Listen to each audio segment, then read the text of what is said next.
So what we're doing now is we're getting ready to replace, sorry I have a little bit of cold, for the voice. We're going to replace this front spoiler right here that's gotten cracked up over time. You can see the separation right there. And we're going to do it with this aftermarket Chinese one.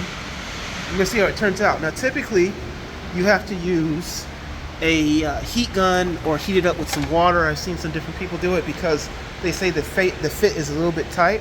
But I'm going to try to do it without it first, see where I'm at, and then if I have to go buy a heat gun or something tonight, I'll do it. But I want to get this done for tomorrow before we have a really cool Rubens run. So the funny thing is, I'm going to hit this real quick, is that people will see these holes here and think you have to do a lot of installation to get this in, these holes here. That's not the case at all.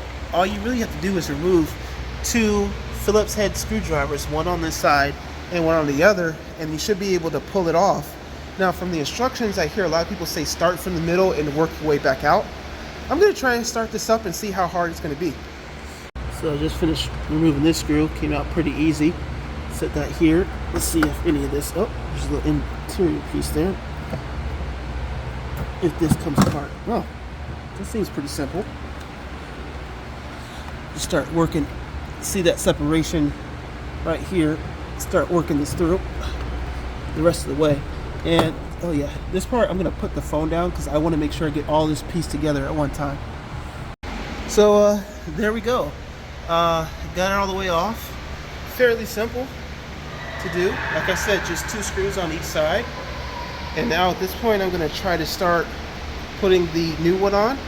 We'll see how it stretches and how it holds. So, believe it or not, I was able to get it on without having to use a heat gun or hot water pour.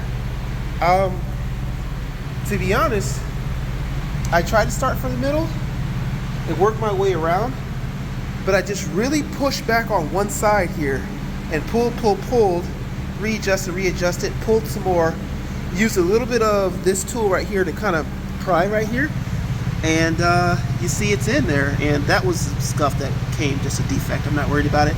I got my screw in here. I'm going to reverse the car around so you can see it better where it's not plugged up against the Cayenne. So here it is after it's done from the face. Once I turn the car around, you can see that the old one was all messed up. I actually preferred though the styling of the original because this one has this like little clef on the side. I don't know if I like, plus I like it to be a little bit more dull in color, and this one has a more glossy finish. But I mean, for 87 bucks or whatever it was for another one, and for it to install and be this easy, this is a wearable part. I think that this didn't turn out bad at all. But definitely the original look was actually a much cleaner look. I like when it dips up a little bit in the middle versus being straight across in the bottom. But overall, I think she's coming together. I think that's a better look. Again, my last stage is I gotta do some paint correction here on the front bumper. I'm gonna plug these two little holes that they have there. I'm actually gonna do that with hot glue and then sand them down and then get it ready for paint. When you think you're having a great morning and this man pull up, sheesh. Oof. Make it move, make it groove. Make it move, make it groove.